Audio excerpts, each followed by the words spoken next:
Confident की बजाय confidence आएगा, आंसर ये सी है। लेकिन मुझे ये बताओ आपने कौन सा रूल लगाया? तो बोलिए सर, वैसे माइंड में आया गलत है confident. Point to be noted, कोई रूल नहीं लगाया और इस दुनिया का कोई रूल इस क्वेश्चन के अंदर गलती नहीं बता सकता। मेरे से लिखवा के लिखो, इस दुनिया में कोई ऐसा रूल नहीं बना जो इस क्वेश्चन के अंदर गलती बता देगा। ठीक है, ग्रामर आपको चाहिए, लेकिन ग्रामर के अंदर क्या चाहिए? रूल चाहिए। अच्छा छोड़, वो लड़की जाता है, इसमें गलती क्या है? वो लड़की जाती है, कौन सा रूल लगाया? हिंदी व्याकरण का कोई रूल लगाया आपने? सेंस लगाई आपने कोई रूल नहीं लगाया, आपने अपने सेंस को लगाया। ठीक, आपकी सेंस काम करती है और सेंस काम करती है तो आपने फटाक से बता दिया कि ये गलत है। हाँ, कौन सा सेंटेंस ये है?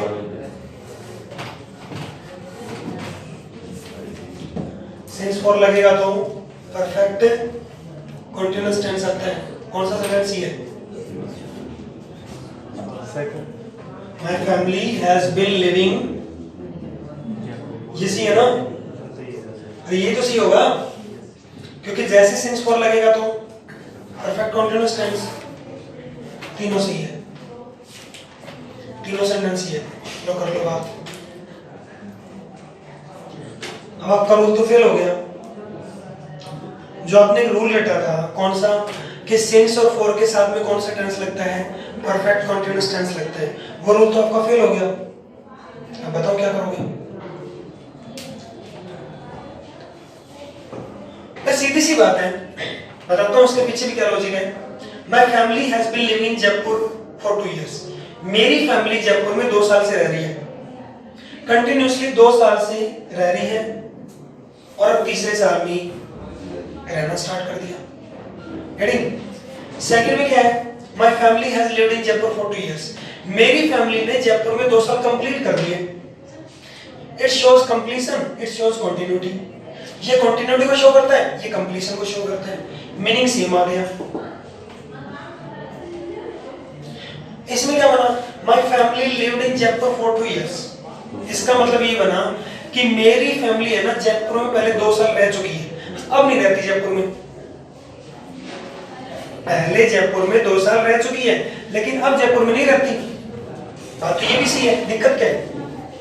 तो तीनों सेंटेंस ही है। इसका मतलब ये वाला रूल तो आपका फेल हो गया।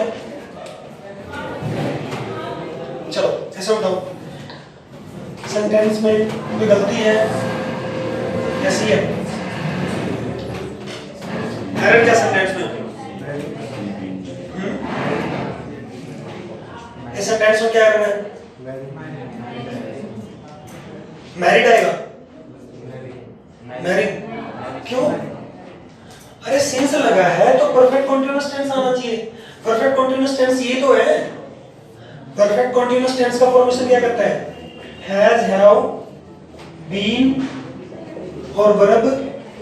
ये तो कहता है। ये गलत हो गया। क्यों गलत हो गया बताओ?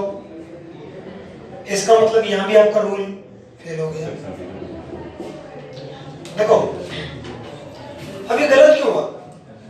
अच्छा एक चीज और, हम ये सीखेंगे, हम ये नहीं सीखेंगे कि रूल क्या होते हैं, हम ये सीखेंगे रूल बनते कैसे हैं।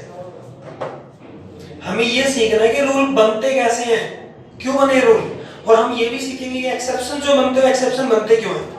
अब आपको एक रूल रटना पड़ेगा सिंस फॉर के साथ में परफेक्ट कंटीन्यूअस टेंस, फिर साथ में एक एक्सेप्शन रटना पड़ेगा। कौन सा एक्सेप्शन? कि मैरी, मीट, सी, नो। ये कुछ ऐसे वर्ड हैं, मैरी, मीट, सी, नो, कि इनको परफेक्ट कंटीन्यूअस टेंस में नहीं लगा सकते आप। अब आप ये रट्टा लगाओगे, लेकिन वो एक चीज बताओ यार, आपकी कॉमन सेंस काम नहीं करती क्या? अगर आपकी कॉमन सेंस काम करती है तो आपको साफ साफ पता लग जाएगा ये एक्सेप्शन क्यों बना। खुद सोचो यार कि मैरी को इस सिस्टम में क्यों नहीं डाल सकते। इस सेंटेंस का मीनिंग बनाना चलेगा, मैसेज बनाना। मैसेज क्या निकला? एग्जैक्ट मैसेज ये निकला कि उसने 2011 से शादी करना शुरू किया। 2011 से शादी करने की शुरुआत की उसने और अब तक शादी किए जा रही है। मतलब उसने 2011 में फेरे लेने स्टार्ट किए थे और अब तक वो थकी नहीं है, फेरे लिए जा रहे हैं।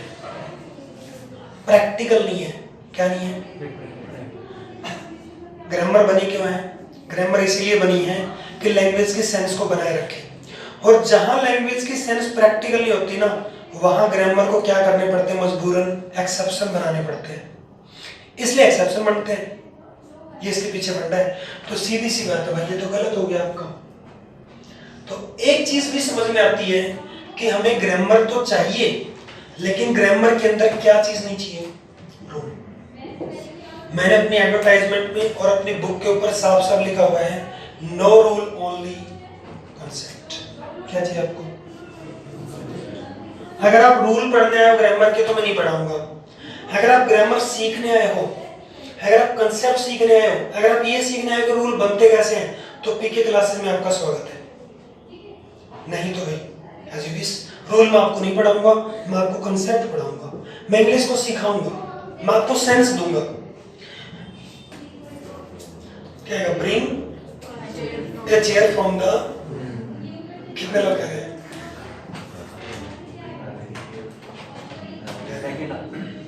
सेकंड कितने लोग कर रहे हैं? Very good. Bring a chair from A room, कौन कौन कर रहे हैं? किसके मन में है ऐसा? Bring the chair from the room. किसी को नाराज नहीं करेंगे, सारे आंसर सही है, किसी को नाराज नहीं करेंगे, सभी आंसर सही है। अब देखो यार, पता क्या होता है, अब बुक्स में लिखा हुआ है कि सन के साथ में क्या लगता है? दा लगता है। अर्थ के साथ में क्या लगता है? दा। मतलब कभी आपने इसके पीछे की कहानी को समझने की कोशिश की कि इसके साथ दा लगा तो लगता क्यों था? आपने मतलब पढ़ लिया, रट्टा लगा लिया कि दा सन दा अर्थ, लेकिन कभी आपने समझा अगर ये दा हटा दो तो फिर क्या करोगे? हट भी सकते हैं, हटा देते हो, लो हटा देते हैं, कौन सी बड़ी बात है? अच्छा छोड़ो, नॉर्मली मुझे इतना बताओ, छोटा सा, अभी हमने टॉपिक पढ़ा नहीं है, लेकिन इतनी सी बात बताओ, यानी कि एन इनडेफिनेट आर्टिकल कब लगता है और द कब लगता है? डेफिनेट कब लगता है?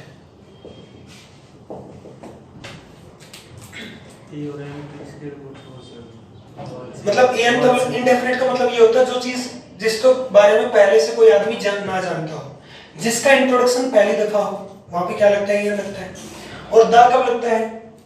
जिसके बारे में इंसान पहले से जानता हो, जिसका डेफिनेशन पहले से इंसान के पास हो।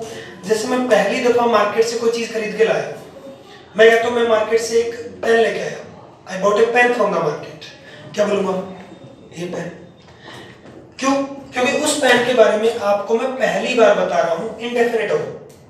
डेफिनेट का मतलब होता है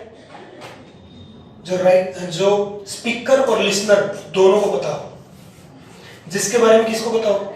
स्पीकर और लिसनर दोनों को पता हो, तो वहां पे क्या लगता है? डेफिनेट। और इनडेफिनेट कब लगता है? जब लिसनर को ना पता हो। स्पीकर को चाहे पता हो, इट डजंट मैटर, लेकिन किसको ना पता हो? लिसनर को। मैं कहता हूं मैं मार्केट से पेन खरीद के लेके आया, आई बॉट ए पेन। फिर नेक्स्ट टाइम आप कहते हो sir give me the pen, कौन सा पेन? वही वाला पेन। आपको पता है कौन से पेन की बात हो रही है, और मुझे पता है कौन सा पेन आप मेरे से मांग रहे हो, जो मैं मार्केट से खरीद के लाया। अब इनके साथ दा इसलिए लगा, सन को कौन नहीं जानता? सब जानते हैं ना, क्या लग गया? दा लग गया। अर्थ को कौन नहीं जानता? सब जानते हैं, क्या लग गया? दा लग गया। अब कोई एलियन आके पूछे, एलियन आ जाए यहाँ पे और आके पूछे what you call this round shape, तो उसको तो बताना पड़ेगा ना, वी कॉल इट अर्थ। हाँ, उसको ये थोड़ा बोलेंगे we call it the earth, क्या द अर्थ बोलेंगे उसके सामने? एक छोटा बच्चा है, मम्मी से पूछ रहा है जिद करके, सर की तरफ उंगली करके, मम्मी वो क्या है? What is that signing? तो मम्मी को तो बताना पड़ेगा, मम्मी ये थोड़ा ना बोलेगी बेटा दासन, अरे उसको थोड़ा बता दासन, वो सबको जानता है क्या पहले से? उसको तो पहली दफा उसका इंट्रोडक्शन करवाया जा रहा है, तो उसको बताना पड़ेगा बेटा ये सन है, it is sun, we call it sun. लो हट गया था। सीखो, समझो चीजों को, रट्टे मत लगो, ठीक है? इसकी भी क्या कहानी है बता देता हूं, ज्यादा हो जाएगा लगता है, आगे भी टॉपिक में पढ़ेंगे, पढ़ते रहेंगे, आगे आर्टिकल में पढ़ेंगे।